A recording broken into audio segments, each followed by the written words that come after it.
सभी प्यारे दर्शकों को, दोस्तों को इंजीनियर विष्णु कुमार अग्रवाल का नमस्कार।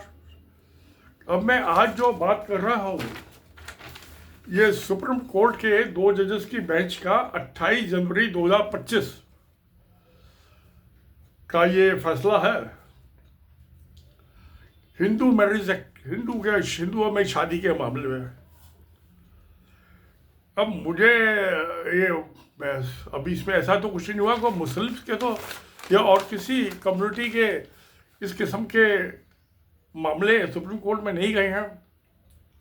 मामला ये केरला का है कि एक महिला जो शादीशुदा थी हिंदू, और उसने एक बच्चा, अपना एक लड़का पैदा हुआ उसके, मगर जो वो अपने जो शादीशुदा हस्बैंड था उससे नहीं हुआ, वो दूसरे मठ से हुआ, पराई मठ से हुआ। पराई कह सकते हो, कुछ भी कह सकते हैं आप, नाम कुछ भी दे दिया। That man was not her husband, married husband, live in relationship में भी नहीं थी वो। तो इसमें कहा है कि उसको कानून में एडल्टरी कहा गया, गोलमाल, कि वो, और जो है एडल्टरी में थी कई आदमी से, 1 से 2 से 3 से जितने से भी हो सकते हैं उसके सेक्सुअल रिलेशनशिप। तो सुप्रीम कोर्ट ने उसको वैलिड माना है। वो कहा ये अपने जजमेंट में कि वो जो उसका शादीशुदा हस्बैंड है, despite not the father of the child, he legally bound to give maintenance to father the child and the woman। वो औरत खुद एडमिट कर रही है कि मेरे इस शादीशुदा हस्बैंड से नहीं है, दूसरे मर्द से मैंने बच्चा लिया है। तो इसमें उन्होंने, तो इसमें जो सुप्रीम कोर्ट ने अपना जजमेंट दिया है, ये इंडियन एविडेंस एक्ट 1872 के सेक्शन 112 112, ये है birth during marriage conclusive proof of legitimacy. ये है इसमें 112 में कि सबूत क्या है कि लेजिटिमेट चाइल्ड जो है, वो तो एडमिट खुद कर रही है खुद, और जो है कि ये बच्चा मेरे हस्बैंड से नहीं है, ये मेरे दोस्त से है जो मैं प्रेग्नेंट हुई हूँ। तो इसी की बेस पे, इंडियन एविडेंस एक्ट सेक्शन 112 की बेस पे सुप्रीम कोर्ट ने कहा कि भाई तलाक तो हुआ नहीं, तब तक तो मैरिड हस्बैंड ही हो उसके। सबूत तो यही है ना, जब तक डाइवोर्स नहीं हुआ, तलाक नहीं हुआ, तो आप जो इसको मेंटेनेंस देने के लिए ड्यूटी बाउंड हो। अब इस किस्म की ये मैंने किताब जो मेरी जो नोटबंदी बना भिजड़े का ब्याह है, इसमें में भी सीताराम का जो विवाद था, वो जो वाल्मीकि रामायण में जिक्र है, वाल्मीकि रामायण में जो एक राम लक्ष्मण शरद भरत के जन्म का है किस्सा, वो जो शंकरी ऋषि थे, दशरथ तो इनकैपेबल था अपनी बीबियों को, रानियों को प्रेग्नेंट करने के लिए, तो नियोग विधि होती थी। तो नियोग विधि के लिए ये ऋषि मुनि रखे जाते थे, जैसे आजकल ये वेटनरी हॉस्पिटल में वो सीरम वाले रखे जाते हैं, सांड रखे जाते हैं, सरकारी सांड होते हैं वो। तो ऐसे ही वो सरकारी ऋषि मुनि रखे जाते थे। तो ये चारों जो भाई थे, राम लक्ष्मण शरद भरत, वो शंकरी ऋषि के बायोलॉजिकल बाप का शंकरी ऋषि था, और दुनियादारी के ठप्पे के लिए दशरथ उनका बाप था।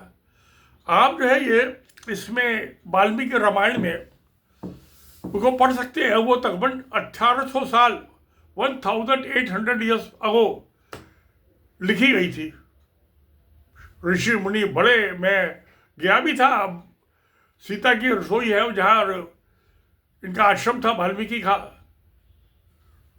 जहाँ सीता के साथ रहती थी, और सीता भी वाल्मीकि से ही प्रेग्नेंट हुई थी, जो उसके लव कुछ 2 बच्चे हुए।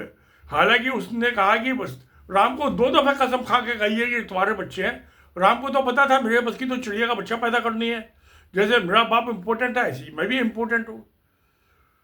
तो राम ने, उसने कसम खा के भी कही वाल्मीकि ने, वो राम ने नहीं बात मानी है। तो कोई नई बात नहीं है। तो जो ये जो सुप्रीम कोर्ट का जजमेंट है और ये सेक्शन 112 इंडियन एविडेंस एक्ट का। अब मैं इसमें आता हूं कि हिंदू धर्म में दो स्कूल ऑफ थॉट है, टू। एक है मितक्षारा, जिसका मैंने अपनी किताब में जिक्र किया है। दूसरा है दया भागा, जो वेस्टर्न इंडिया है उसमें मितक्षारा चलता है, और जो ईस्टर्न इंडिया है, बंगाल और उड़ीसा वगैरह, उसमें दया भागा चलता है। और फिर साउथ का तो तमिल आ गया, उसका नॉर्थ इंडिया से कोई वास्ता नहीं धार्मिक।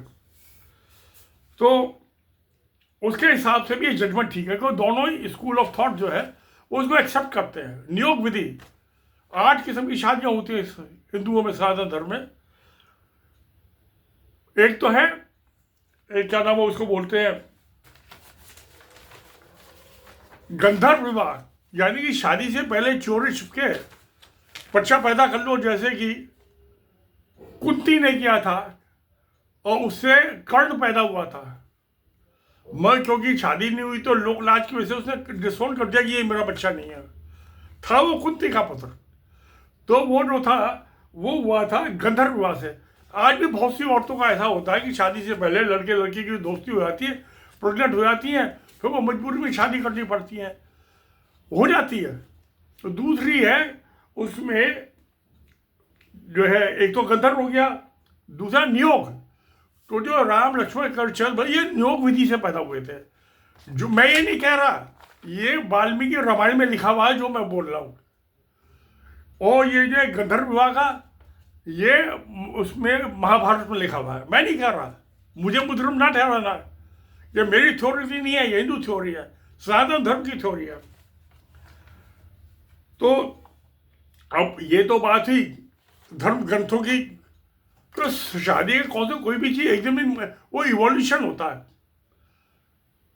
क्रमिक विकास होता है।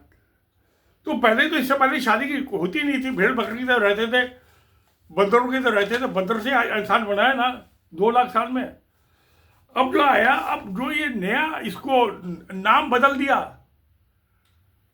कुत्ता वही की वही, टॉमी कह लो, जाओ उसको मोती कह लो। अब जो है ये open marriage. What is open marriage? इसमें कोई लॉ नहीं है अभी तक कोई, मगर ये सुप्रीम कोर्ट का जो जजमेंट है 28 जनवरी 2025 का, ये article 141 of the constitution of India, ये पूरी हिंदू के आगे सारी कोर्टों पे, अथॉरिटीज पे ये लागू होता है। And they are duty bound to obey it until unless 3 जजेस की बेंच इसको रूल ला कर दे, तब तो हो जाएगा। अभी तक तो हुआ नहीं है। तो अब जो है, मगर ये बड़ी पुरानी है परंपरा, ये तो आ गई। अब सीता को रावण उठा के ले गया, जो उसमें लिखा हुआ है, वो उसको जबरदस्ती ले गया या अपनी मर्जी से गई थी।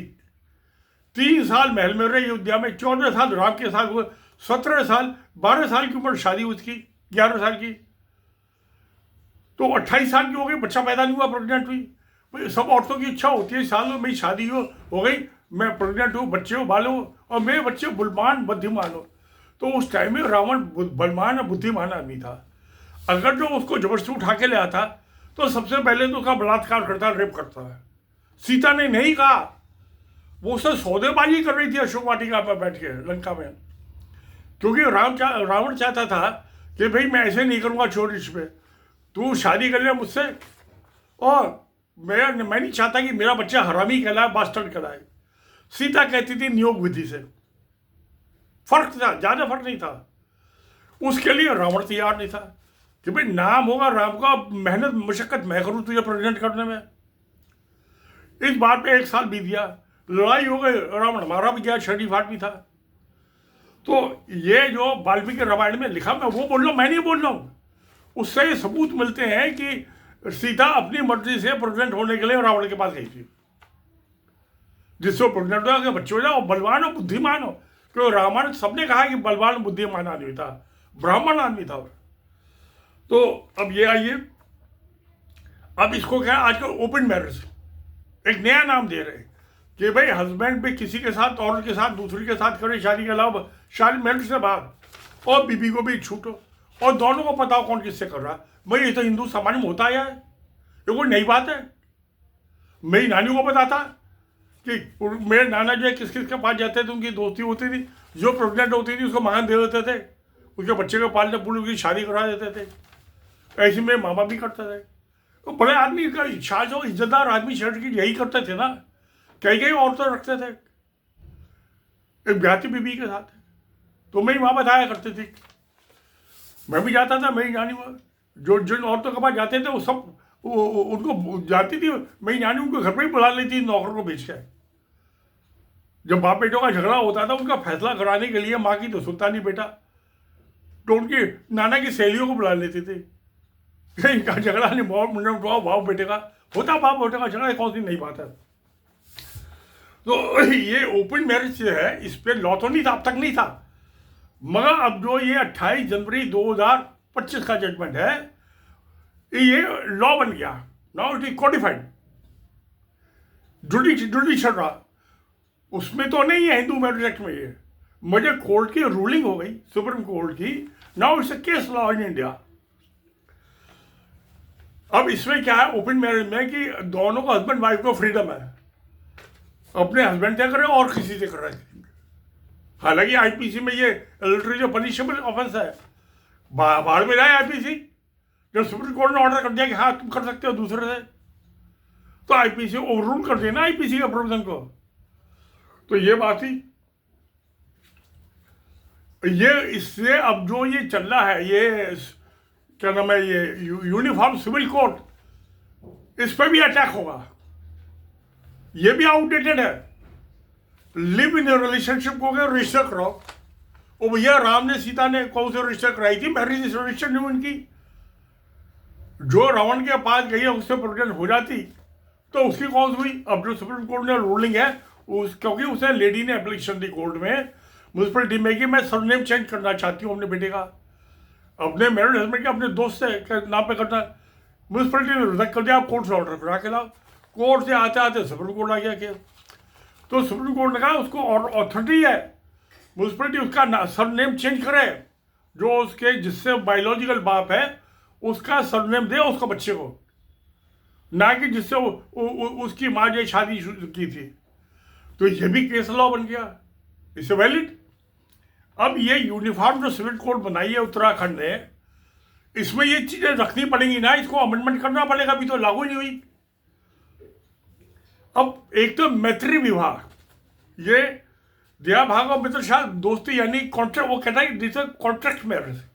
1 साल 2 साल के लिए आप शादी कर लो, उसमें आपको कुछ देना पड़ेगा, आप मकान दो, पैसा दो, कुछ भी दो। तो जो मैत्री करार है, फ्रेंडशिप मैरिज जो है, जिसको कॉन्ट्रैक्ट मैरिज का भी नाम, उसकी रजिस्टर होती है आज भी। मेरा जो चीफ इंजीनियर था उसने एक वो लेडी थी स्टेनोग्राफर, बीबी से उसका झगड़ा होता था, उसने उससे शादी कर ली। वो उसके गुजरात में रजिस्ट्री हुई, मैत्री करार जो गुजरात में रजिस्ट्रेशन होती है आज भी, स्पेशल मैरिज एक्ट में 1954 में। तो कुछ स्टेट्स में होती है, कुछ में नहीं होती है। तो जाओ वहां जाकर रजिस्टर करा लेगा अपनी शादी, कॉन्ट्रैक्ट मैरिज। मैत्री, उसको हिंदी में मैत्री करार क्या है, इंग्लिश में आप कॉन्ट्रैक्ट मैरिज कर लीजिए। भाई 18 क्या कॉन्ट्रैक्ट एक्ट, कॉन्ट्रैक्ट मैरिज जो है 1782 के इंडियन कॉन्ट्रैक्ट एक्ट से में वैलिड है या नहीं है, ये चीज देखने की बात है। मैं देखूंगा, पढ़ूंगा मामले को, इसको सुलझाने की कोशिश करूंगा कुछ थी। अब ये सुप्रीम कोर्ट ने केस तो लेट डाउन कर दिया, और ये हिंदू शास्त्रों के मुताबिक है, रामायण और महाभारत के मुताबिक ठीक है, बिल्कुल ठीक है। जब आप उसको गंधर्व विवाह को वैलिड मानते हो, जो शादी से पहले बच्चा हुआ कुंती के, 5 पांडव उसके हुए नियोग विधि से, वो तो बीमार रहता था, उसका जो हस्बैंड था पांडु। तो आपको जो सीता जो गई थी वो मर्जी से गई थी नियोग विधि से बच्चा प्राप्त करने के लिए, जो कि रावण ने नहीं माना। दोनों में नहीं एक चीज क्या कॉमन हो सके। तो अब ये चीज आई, तो अब मैं समझता हूं कि ये इसमें जो इंडियन डाइवर्स के बिना भी कोई जरूरत है डाइवर्स करने की। अब एक और कई सुप्रीम कोर्ट का जजमेंट आया जो 1 अगस्त का था 2024 का। तो चलिए देखते हैं, फिर उसकी और बात करेंगे। पर अभी तो मैंने ये 28 जनवरी 2025 का कहा है। तो सत्य में जयते। नमस्कार, धन्यवाद।